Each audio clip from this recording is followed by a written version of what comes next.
Welcome guys, जे clone job channel में आपका बहुत बहुत स्वागत है। सब्सक्राइब कीजिए जे कलोन जॉब चैनल को और पाए नर्सिंग पैरामेडिकल फार्मेसी के latest update. So guys, entrance exam के जो मल्टीपल चॉइस क्वेश्चन है उसका हम डिस्कस करने वाले हैं। इंग्लिश और हिंदी दोनों मीडियम हमारा रहेगा, ठीक है, ताकि किसी को दिक्कत नहीं होनी चाहिए। तो चलते हैं और कंप्लीट वीडियो देखेगा ताकि आपको केमिस्ट्री से रिलेटेड कोई दिक्कत ना हो, ठीक है। और आपको पता है कि हमारा जो जीके MCQ के चैनल है, इसका लिंक मैंने डिस्क्रिप्शन में दे दिया है। वहाँ पर आपको रोजाना फिजिक्स, केमिस्ट्री, बायोलॉजी इनसे रिलेटेड वीडियो अक्सर मिलते रहते हैं, ठीक है। तो उसको भी आप सब्सक्राइब कर लेना ताकि आपकी तैयारी और बेटर हो सके। तो चलिए शुरू करते हैं। फॉर्म बहुत जल्द आने वाले आपके, तो तैयारी थोड़ी कंटिन्यू जारी रखनी पड़ेगी। What is the monomer of polypeptide? Polypeptide का एकलक है, यानी कि पॉलीपेप्टाइड किससे मिलकर बना हुआ आता है? एमिनो अम्ल, ग्लूकोज, न्यूक्लियोसाइड या फिर आपका न्यूक्लियोटाइड। 12th NCERT जिसने पढ़ी होगी वो तो इसका सही आंसर देगा। तो बताइए इसका राइट ऑप्शन क्या होगा गाइज? चूज कर लिया होगा आपने, ठीक है। तो आप रफ कॉपी में लिख सकते हो कि ये हमारा पहला क्वेश्चन था, तो इसका क्या ऑप्शन हमने चूज किया था, और फिर कंप्लीट होने के बाद एनालिसिस करना कि कितने क्वेश्चन सही थे, ठीक है। सो गाइज, इसका राइट ऑप्शन हो जाएगा हमारा ऑप्शन फर्स्ट, ठीक है, यानी कि हमारा एमिनो अम्ल इसका एकलक है, ठीक है। नेक्स्ट क्वेश्चन है आपका। ऐसे क्वेश्चन बनते हैं गाइज आपके एंट्रेंस एग्जाम में, तो आपको बस ऐसी तैयारी करनी है। ये देखिए, डेक्सामेथिलीन डायएमीन तथा एडिपिक अम्ल की संघनन अभिक्रिया से प्राप्त रेशा है। The fibre obtained by the consideration of the hexamethane diamine and adipic acid, ठीक है। एडिपिक एसिड इसने बोला है, तो बताइए। डाइक्रोम, नायलॉन 66, रेयन या फिर टेफ्लॉन। इसका राइट ऑप्शन पहले तो आपको चूज कर लेना है। कर लिया? सो सिंपल इसका राइट ऑप्शन हो जाएगा 2, यानी कि नायलॉन 66, ठीक है। गाइस, सारे मल्टीपल चॉइस क्वेश्चन करेंगे, फिजिक्स के भी करेंगे और बायो के भी करेंगे। बायो में जूलॉजी और बॉटनी दोनों, और केमिस्ट्री का कर ही रहे और केमिस्ट्री करते भी रहेंगे, ठीक है, क्योंकि आपके फिजिक्स, केमिस्ट्री, बायोलॉजी तो पूछी जाती है एंट्रेंस एग्जाम में, इनकी तैयारी होना चाहिए। और तो क्या, चैनल को सब्सक्राइब नहीं किया तो चैनल को सब्सक्राइब करके बेल आइकन पर प्रेस कर लो। और सारी जहाँ तक आपका कॉलेज में सिलेक्शन नहीं होता उसके बाद भी ये चैनल आपके साथ है, ताकि कॉलेज में भी किसी प्रकार की दिक्कत आपको नहीं होनी चाहिए। नेक्स्ट क्वेश्चन है आपका। निम्न में से एथेनोइक अम्ल कौन सा है? पहचानो। Simple. Which one is called ethanoic acid? कौन सा है? फॉर्मूला पता होगा तो आपको इजीली आ गया होगा। एथेनोइक अम्ल चूज कर लिया? सो सिंपल, एथेनोइक अम्ल है हमारा सेकेंड, CH3COOH, ठीक है। ये हमारा एथेनोइक अम्ल है। गाइस, केमिस्ट्री में तो फॉर्मूले तो देखो पता होने चाहिए सारे। फॉर्मूले के बिना अधूरी है आपकी केमिस्ट्री। जितने भी मटेरियल है, जैसे कि हमारा जितने भी खास कर मटेरियल है ना, जल हो गया, भारी जल हो गया, एल्कोहल हो गया, एल्केन हो गया, बहुत सारी चीज़ें, जाने कितनी चीज़ें आपको क्या बताऊँ, कार्बोनेट हो गए, इन सबकी जो फॉर्मूले सारे पता होना चाहिए, ताकि अगर डायरेक्ट कोई भी चीज़ दे दी जाए तो आप समझ जाओ कि ये वो चीज़ है, ठीक है ना। तो इसका सेकंड हमारा राइट ऑप्शन है एथेनोइक अम्ल। नेक्स्ट है आपका। अम्ल तथा एल्कोहल के मध्य हुई अभिक्रिया को कहते हैं? अम्ल तथा एल्कोहल के बीच, यानी कि reaction of acid with alcohol is known. English वालों की डिमांड थी तो मैंने दोनों लैंग्वेज में, ठीक है ना, कोई दिक्कत आपको नहीं होनी चाहिए। तो अब तो बता दो इसका राइट ऑप्शन। एस्टरीकरण या फिर साबुनीकरण, एल्किनीकरण, एल्डर संघनन।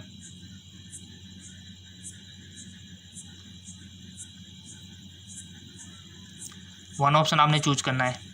एस्ट्रीफिकेशन, सोपनिफिकेशन, एल्किसन और द एल्डोल कंडेंसेशन। तो इसका राइट ऑप्शन हो जाएगा गाइज, पहले तो आपने चूज कर लिया होगा, इसका करेक्ट ऑप्शन हो जाएगा आपका फर्स्ट, ठीक है, एस्टरीकरण। अम्ल तथा एल्कोहल के मध्य हुई अभिक्रिया को क्या बोलते हैं? एस्टरीकरण। गाइज, जितना हो सके वीडियो को शेयर कीजिएगा, बहुत इंपॉर्टेंट है। फॉर्म भरना इंपॉर्टेंट नहीं है, बट फॉर्म तो देखो आप में से बहुत सारे स्टूडेंट हज़ारों की संख्या में भरेंगे। फॉर्म भरने से मतलब नहीं है, अगर आपकी तैयारी नहीं है ना तो आप बेकार में अपने फॉर्म के पैसे लगा रहे हो। तैयारी अच्छी है तभी फॉर्म भरना, मैं तो कहता हूँ, नहीं कोई मतलब नहीं है। आपसे बढ़कर एक से बढ़कर एक कंपटीटर वहाँ पर आएगा, तो थोड़ा सा ध्यान रखना है आपको। क्यों अपने पेरेंट्स के पैसे लगाते हो फिर अगर तैयारी नहीं करनी है तो मल्टीपल चॉइस क्वेश्चन आपको करने हैं गाइज, तभी जाके आपको फॉर्म भरना है, नहीं तो फॉर्म भरने का कोई मतलब आपका नहीं है। ठीक है ना, तो तैयारी अच्छी करो ताकि फॉर्म भरने का मज़ा आए। फॉर्म तो जैसे आएंगे ना मैं आपको बताता रहता हूँ, इंडिया के कितने भी जैसे नर्सिंग के हो गए, पैरामेडिकल के हो गए, फार्मेसी के हो गए, सबके तो मैं आपको बता ही रहा हूँ। और जहाँ के नहीं आए आप कमेंट करके बता दिया करो सर हमारे यहाँ कब आएंगे, तो उसको कमेंट में आपको बता देता हूँ, वीडियो बना देता हूँ, है ना। तो इसका चलते फर्स्ट ऑप्शन हमारा हो गया, इसका राइट ऑप्शन एस्ट्रिगन। नेक्स्ट क्वेश्चन है, मेथिल एथिल कीटोन किसके ऑक्सीकरण से प्राप्त किया जाता है? Methyl ethyl ketone is prepare by the oxidation propane two ol. Next है butane one ol, butane two ol, तृतीय ब्यूटिल एल्कोहल। सो सिंपल इसका राइट ऑप्शन हो जाएगा ब्यूटेन टू ऑल, इससे प्राप्त किया जाता है। नेक्स्ट क्वेश्चन है, ज़्यादातर आपके 11th और 12th से क्वेश्चन बनते हैं गाइस एनसीईआरटी से।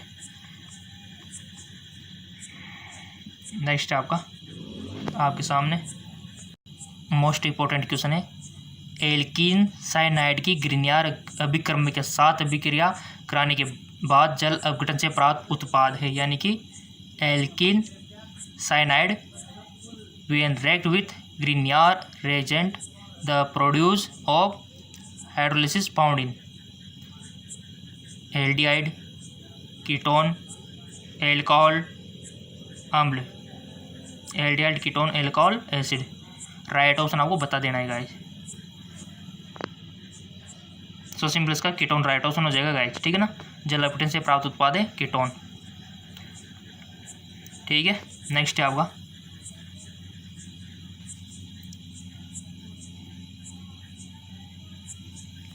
विच एसिड, यानी कि विच एसिड इज स्ट्रॉन्ग और विच इज मोस्ट एसिड, यानी कि निम्न में से कौन सा अम्ल प्रबल है? विच एसिड इज स्ट्रॉन्गेस्ट और विच इज मोस्ट एसिड, ये क्वेश्चन तो आता है आपसे। स्ट्रॉन्ग एसिड स्ट्रॉन्ग बेस पूछा जा सकता है, तो आपको पता होना चाहिए स्ट्रॉन्ग एसिड कौन है, इनका क्रम पता होना चाहिए, सार का क्रम आपको पता होना चाहिए गाइस, ऐसे ही क्वेश्चन बनते हैं। तो आपके सामने ये दिए हुए सारे अम्ल है, बट इनमें से स्ट्रॉन्ग कौन है वो आपको बता देना है। ठीक है, तो देख लो ये 4 ऑप्शन आपके सामने दिए हुए हैं, Cl2 CHCOH, Cl2 CHCOH, और नेक्स्ट है हमारा Cl CH3COH, CH3COH, CH3CCOH। Chemistry अच्छी होगी तो आपको आ जाएगा, डोंट वरी। वन ऑप्शन आपको सिलेक्ट कर लेना है, सही हो गलत हो, बट ऑप्शन तो सिलेक्ट करना ही आपको, नहीं आ रहा फिर भी करना है, क्या पता सही चला जाए। कर लिया तो इसका राइट ऑप्शन हो जाएगा ऑप्शन 4, ये है हमारा स्ट्रॉन्ग Cl3CCOH। स्ट्रक्चर पता होगी तो क्यों है वो भी आपको पता लग जाएगा, क्यों होता है कोई स्ट्रॉन्ग, क्योंकि वो H+ बहुत ज़्यादा तादाद में देता है। नेक्स्ट है आपका ल्यूकस परीक्षण उपयोगी है। Lucas test is use to between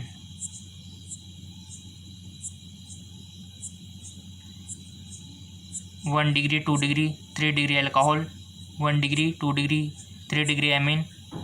next है आपका एल्डिहाइड, कीटोन और एल्किन तथा एल्काइन। ल्यूकस परीक्षण उपयोगी है, बहुत अच्छा क्वेश्चन है, वन ऑप्शन आपको सिलेक्ट कर लेना है। आई होप कर लिया होगा। इसका जो करेक्ट ऑप्शन हो जाएगा, इसका राइट ऑप्शन है फर्स्ट, यानी कि 1 डिग्री 2 डिग्री 3 डिग्री एल्कोहल इसका करेक्ट ऑप्शन हो जाएगा। ठीक है, तो यहाँ पे देख सकते हो ल्यूकस परीक्षण उपयोगी इसमें है, यानी कि इसका परीक्षण किया जाता है इनसे, 1 डिग्री 2 डिग्री 3 डिग्री एल्कोहल का। नेक्स्ट है, कितने इजी क्वेश्चन है गाइज, प्रैक्टिस करो सब इजी हो जाएगा और आपका सिलेक्शन हो जाएगा गाइज।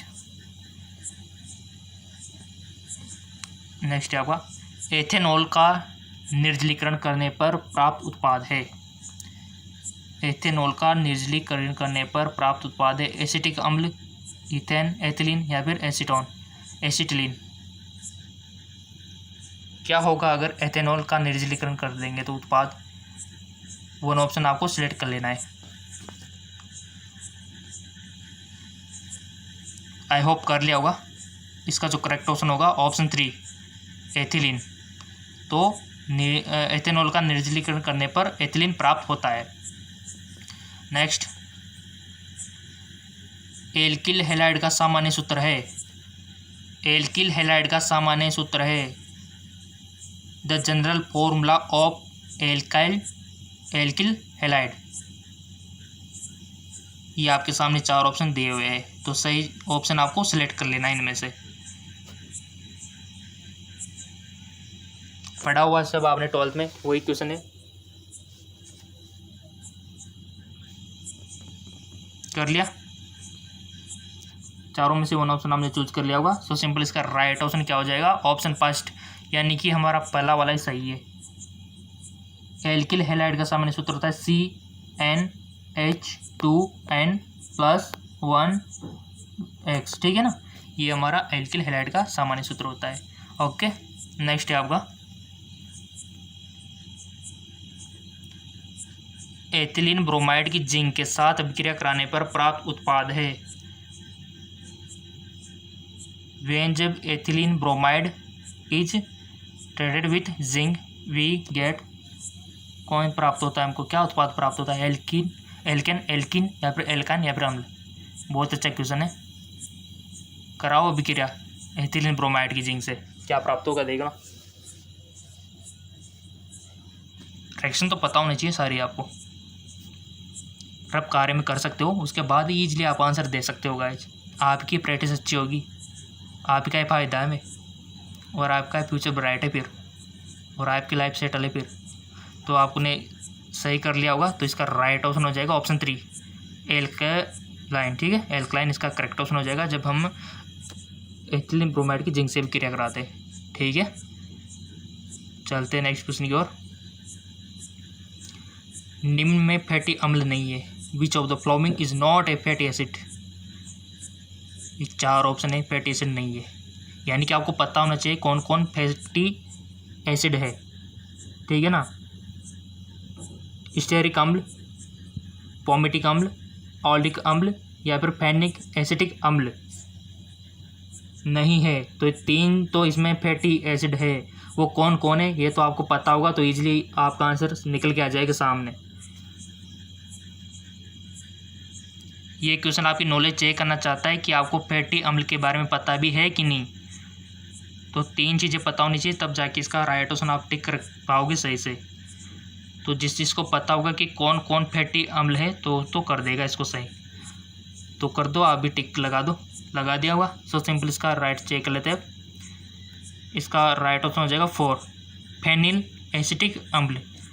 सो गाइज आपको अब पता रखना है कि स्टेरिक अम्ल, पोमेटिक अम्ल और ओलिक अम्ल ये सब क्या है? फैटी एसिड है, जबकि ये नहीं है, ठीक है। ये तो है, तो हे वाला आपको याद रखना है, फेनिल एसिटिक अम्ल नहीं है, ठीक है।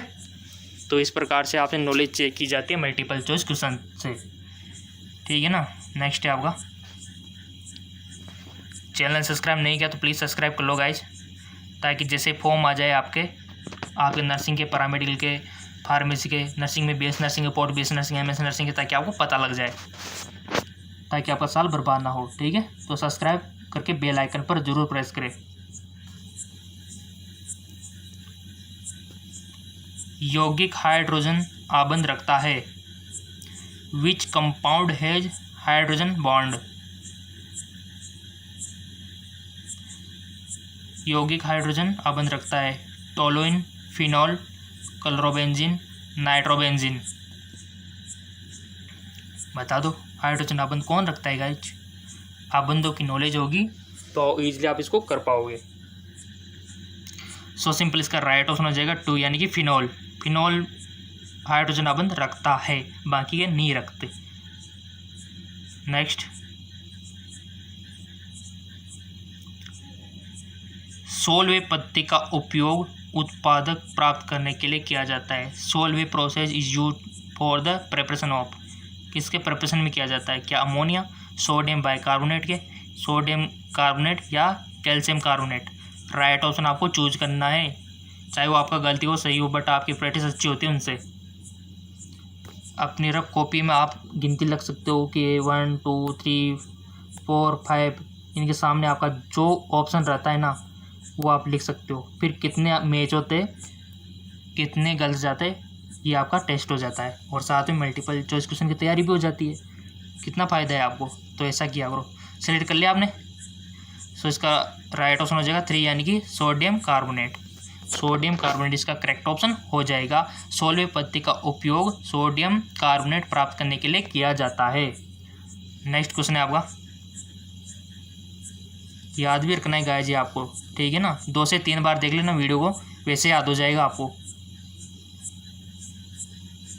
जिंक की धातु क्रम विधि से निम्न अभिक्रिया को कहते हैं। ये रिएक्शन आपके सामने दी हुई है, जैसे कि आप स्क्रीन पर देख पा रहे होंगे। क्या इसको कैल्सिनेशन बोलेंगे, या फिर इसको मेल्टिंग जोड़ना, या फिर इसको पिगलिंग, रोस्टिंग, या फिर इसको भुंजक यानी कि भुंजक? तो इसका रोस्टिंग करेक्ट ऑप्शन हो जाएगा, ठीक है, ठीक है ना। ऑप्शन 4 रोस्टिंग करेक्ट ऑप्शन इस रिएक्शन को, ठीक है। चलते हैं नेक्स्ट क्वेश्चन की ओर। नेक्स्ट क्वेश्चन है आपके सामने, K2NaCN4 में मध्यस्थ धातु आयन की प्राथमिक संयोजकता होगी। सबको आती होगी निकालना तो। The primary valence of the metal ion in the coordination compound K2NaCN4, ये सब आपके 12th में पढ़ाया हुआ है, कोई बाहर से नहीं है और बाहर से तो आपसे पूछा भी नहीं जाएगा। 11th और 12th से पूछे जाएंगे, तो मौका है अभी तो 11th और 12th को अच्छे से करने का। और क्वेश्चन मैं बता रहा हूँ किस टाइप के आते हैं, तो इस टाइप के क्वेश्चन आपसे पूछे जाते हैं। हाँ बिल्कुल, यही क्वेश्चन आपसे पूछे जाते हैं, ठीक है ना। हिंदी भाषा भी आती है तो इंग्लिश भी आती है, दोनों लैंग्वेज यूज होते हैं आपके एंट्रेंस पेपर में।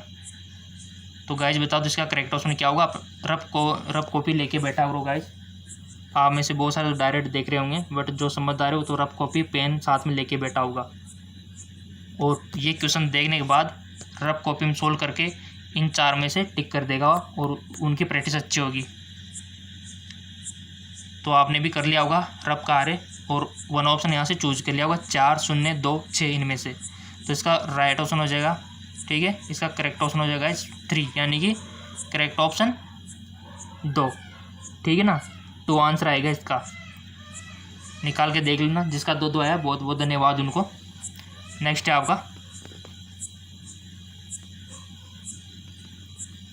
कौन सा संकीर्ण समवर्गाकार संरचना है? Which complex has square planar structure? किसकी संरचना है ये वाली? संरचना तो पता होनी चाहिए गाइस, क्वेश्चन बनता है। किसकी संरचना टी शेप होती है, किसकी दीर्घवृत्ताकार होती है, किसकी चतुष्फली होती है, आपके केमिस्ट्री में दिया हुआ है, और एक सारणी भी बनी हुई है। कमेंट आएंगे तो मैं बना दूंगा, डोंट वरी, उसके ऊपर वीडियो, क्योंकि क्वेश्चन बनता है यहाँ से आकार आकृति से। तो 4 ऑप्शन आपके सामने दिए हुए, NiCO4, ठीक है, NiCl4 NiCN4 CrCN6। तो आपको 1 ऑप्शन सेलेक्ट कर लेना है ताकि आपकी प्रैक्टिस अच्छी हो जाए। सो सिंपल, आपने सेलेक्ट कर लिया होगा। इसका करेक्ट ऑप्शन हो जाएगा ऑप्शन 3 NiCN4, इसका 2 इसका राइट ऑप्शन हो जाएगा। चलते हैं नेक्स्ट क्वेश्चन की ओर। नेक्स्ट क्वेश्चन है आपके सामने, जिंक 2+ आयन में अयुग्मित इलेक्ट्रॉनिक संख्या आपको बतानी है, ठीक है। The number of unpaired electron in zinc 2 3 4 0। सबका सही जाना चाहिए, जैसा क्वेश्चन है। अनपेयर्ड इलेक्ट्रॉन की संख्या आपको बतानी है। सबको चेक करनी आती हो कि वैसे अनपेयर्ड की, बच्चों वाला क्वेश्चन है। सो सिंपल, इसका राइट ऑप्शन हो जाएगा गाइज, अनपेयर्ड इलेक्ट्रॉन तो 0 होते हैं गाइज, 0 होते हैं, ठीक है। तो ऑप्शन 4 हमारा करेक्ट ऑप्शन हो जाएगा, ठीक है, यानी कि 0 नहीं होते इसमें अनपेयर्ड। देखो कितना क्वेश्चन पूछा है आपकी मेंटल चेक करने के लिए, आपका माइंड चेक करने के लिए। नेक्स्ट क्वेश्चन है आपका, जो प्रबल अम्ल पर चिन्ह लगाइए। Mark the strong acid, strong acid पर आपको टिक लगाना है। HF, HCl, HBr, HI, कौन सा स्ट्रॉन्ग एसिड है गाइज? आपने टिक कर लिया होगा। इसका राइट ऑप्शन हो जाएगा 4, यानी कि HI स्ट्रॉन्ग एसिड है। ठीक, ऐसे क्वेश्चन गाइज अक्सर पूछे जाते हैं, तो आपको मिस नहीं करना है। नेक्स्ट क्वेश्चन है आपका, और गाइज आपके लिए मैं जितना हो सके मल्टीपल चॉइस क्वेश्चन बना रहा हूँ। GK MCQs MK चैनल, वहाँ पर भी रोजाना आपके लिए अवेलेबल करा रहा हूँ, और जेक्लोन जॉब चैनल पर भी। तो आपको दोनों चैनलों पर बने रहना है। और साइंस MKS पर फॉर्म आते में आपको पता है लेटेस्ट अपडेट होती रहती है, तो नो टेंशन, आपको फिक्र बिल्कुल भी नहीं करनी है। फॉर्म की भी जानकारी दे रहा हूँ, साथ में तैयारी भी करा रहा हूँ। अक्रिय गैस की जो सबसे अधिक यौगिक बनाती है वह है, अक्रिय गैस की जो सबसे अधिक यौगिक बनाती है, the noble gas which form maximum number and compound. Argon, helium, xenon, यहाँ पर सब कुछ दिया, नियॉन, तो 1 ऑप्शन आपको सिलेक्ट कर लेना है। सबसे अधिक यौगिक बनाती है, ये क्वेश्चन आपसे बहुत सी बार पूछा गया है गाइस, लिख लो इसको, तो मोस्ट इंपॉर्टेंट है। अक्रिय गैस जो सबसे अधिक यौगिक बनाती है, तो कौन बनाती है? सो सिंपल, इसका राइट ऑप्शन हो जाएगा 3, यानी कि जिनॉन। ठीक है, ठीक है, लिख लिया होगा आपने। और नहीं लिखते हो तो वीडियो को 2 से 3 बार देख लिया करो। नेक्स्ट है, तो थोड़ा सा एडजस्ट कर लेते हैं। एल्कलाइन अर्ध धातु की बाह्यतम कक्ष का सामान्य इलेक्ट्रॉनिक विन्यास है NS2, NS1, NP6, ND10। The outer electronic configuration of alkaline earth metal. तो इसका राइट ऑप्शन क्या होगा? इसका राइट ऑप्शन हो जाएगा गाइज, आपने चूज कर लिया होगा वैसे बेसिकली, क्योंकि इंटेलिजेंट जो हो आप। करेक्ट ऑप्शन हो जाएगा फर्स्ट, यानी कि NS2, एल्कलाइन अर्ध धातु की बाह्यतम कक्ष का सामान्य इलेक्ट्रॉनिक विन्यास NS2। Okay, next question, PCl3 की जल के साथ अभिक्रिया से क्या प्राप्त होगा? PCl3 react with water to form. PCl3 की जल के साथ अभिक्रिया से क्या प्राप्त उत्पाद होगा? PH3, H3PO3 HCl, POCl3, H3PO4। बताइए, रिएक्शन तो करानी आती होगी आपको। सो सिंपल, इसका राइट ऑप्शन हो जाएगा हमारा ऑप्शन 2, यानी कि H3PO3 HCl। ठीक है ना, यानी कि ये भी बनेगा H3PO3 और HCl। ठीक है ना, ये बनेगा। नेक्स्ट है आपका गाइज, इलेक्ट्रॉन की तरंग प्रकृति सबसे पहले वैज्ञानिक ने दी थी, कौन से ने दी थी? The wave nature of electron was give first give bye.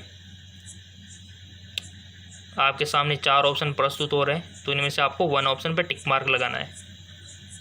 De Broglie, Heisenberg, मॉसली या फिर सोमरफील्ड। सबको पता होगा 11th केमिस्ट्री फर्स्ट चैप्टर, वहाँ पर ही इसकी चर्चा हो गई थी, याद करो। कर लिया होगा, टिक भी लगा दिया होगा। सो सिंपल, इसका करेक्ट ऑप्शन हो जाएगा ऑप्शन फर्स्ट, यानी कि दी ब्रोगली। इसने प्रस्तुत की थी। ठीक है, क्या प्रस्तुत की थी? इलेक्ट्रॉन की तरंग प्रकृति। नेक्स्ट क्वेश्चन है आपका, 1 किलोग्राम विलापक में विलेप की मोल संख्या क्या होगी? अगर आपको हिंदी में मिस्टेक लग रही है तो कोई दिक्कत नहीं, ऊपर इंग्लिश भी दी हुई है, तो उनका सारा आप ले सकते हो। The number of mole of solute पर kg of the solvent is called is.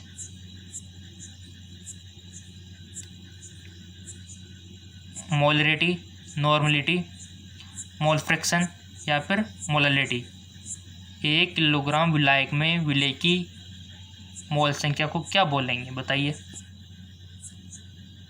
बहुत अच्छा क्वेश्चन है, बहुत ही दिमाग लगा के पूछा है, बट आपको भी दिमाग लगाया होगा पढ़ते टाइम पे 12th केमिस्ट्री सॉल्यूशन वाला चैप्टर, तो इजीली कर दोगे आप भी।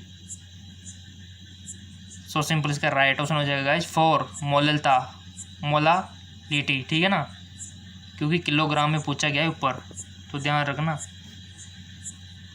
और इसी में यूज होता है ओनली ये वेट का।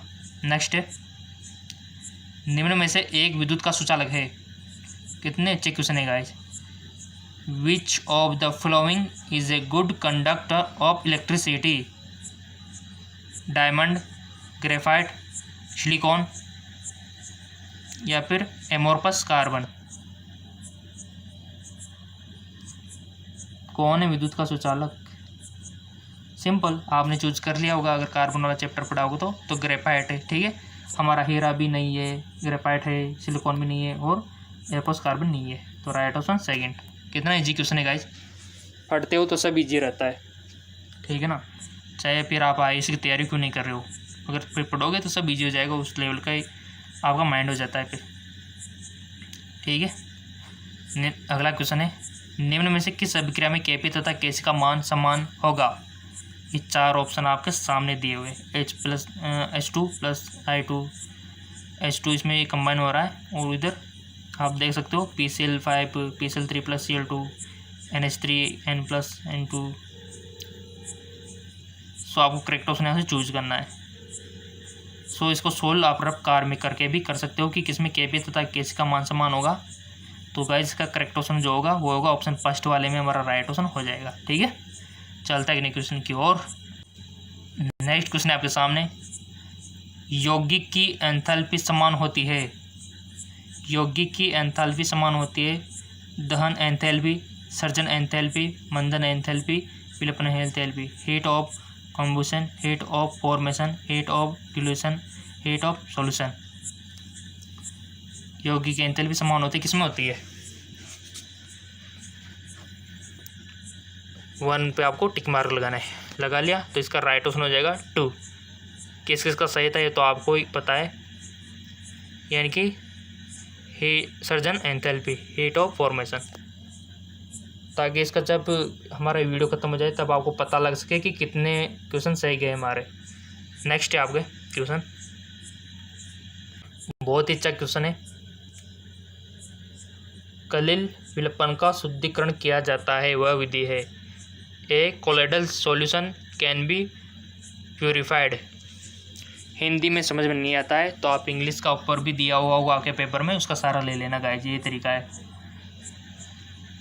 कोलिविडेशन solution can be purified by electrophoresis, पैप्टिकरण, स्कंदन या फिर डायलिसिस। बताइए इसका करेक्ट ऑप्शन क्या हो सकता है? चूज कर लिया, चेक नाउ, इसका राइट ऑप्शन हो जाएगा ऑप्शन 4 डायलिसिस। ठीक है, चलते हैं नेक्स्ट क्वेश्चन की ओर। नेक्स्ट क्वेश्चन है आपका, दूध है, मिल्क इज क्या है गाइस? तेल में चर्बी, पानी में चर्बी, चर्बी में पानी, तेल में पानी। सॉल्यूशन वाले चैप्टर से बहुत सारे क्वेश्चन बने, बहुत अच्छी बात है। और क्वेश्चन बनते हैं सॉल्यूशन वाले से, इलेक्ट्रोलाइट वाले से, इलेक्ट्रोकेमिस्ट्री से। तो बता दो इसका राइट ऑप्शन क्या होगा? सो सिंपल इसका राइट ऑप्शन हो जाएगा ऑप्शन 2, यानी कि पानी में चर्बी। ठीक है, नेक्स्ट क्वेश्चन है आपके सामने। सो गाइज ये हमारा जो है कंप्लीट केमिस्ट्री, ये यहाँ तक हमने कर चुके हैं हम केमिस्ट्री का मल्टीपल चॉइस क्वेश्चन। ठीक है, और आप और अधिक मल्टीपल चॉइस क्वेश्चन करना चाहते हो तो जीके MCQs के चैनल है, जिसका लिंक नीचे डिस्क्रिप्शन में दिया हुआ है, उसको फॉलो कर लीजिएगा। वहाँ पर रोजाना आपको 1 वीडियो मिलेगा रोजाना, ताकि आपके इंट्रेंस एग्जाम की तैयारी और बेटर हो सके। ठीक है, और इस पर भी आपको मल्टीपल चॉइस क्वेश्चन मिलते रहेंगे। ठीक है ना, और साइंस MK से वहाँ तो फॉर्म की जानकारी मैं देता ही रहता हूँ, जैसे जैसे फॉर्म आते जाते मैं आपको बताता रहता हूँ। ठीक है, जैसे जैसे फॉर्म आते जाते मैं आपको इन्फॉर्म करता रहता हूँ, ताकि आपको पता लगता रहे। ऑल इंडिया के बताता हूँ गाइस। ठीक है, जैसे आपका राजस्थान हो गया, मध्य प्रदेश हो गया, यूपी हो गया, बिहार हो गया, और सबको बताया पूछ लेना, पंजाब हो गया, हरियाणा हो गया। ठीक है, तो कौन सी बुक आपको परचेज करनी चाहिए उसका भी लिंक मैंने डिस्क्रिप्शन में दे दिया है, और आपको GK MCQ हमारा जो चैनल है उसका भी लिंक नीचे डिस्क्रिप्शन में दे दिया है। ठीक है, अगर आप बुक परचेज करना चाहते हो तो नीचे डिस्क्रिप्शन में दिया हुआ है, वहाँ से आप ऑनलाइन परचेज करना ले। ठीक है, और जो GK MCQ के चैनल है उसको फॉलो कर लेना, वहाँ पर रोजाना आपको मल्टीपल चॉइस क्वेश्चन मिलते रहेंगे। ठीक है, GK MCQ लिंक नीचे डिस्क्रिप्शन में दिया हुआ है। और कोई भी दिक्कत हो, किसी भी टॉपिक पर मल्टीपल चॉइस क्वेश्चन चाहिए तो बोल देना गाइस, आपका अपना चैनल है। ओके, धन्यवाद।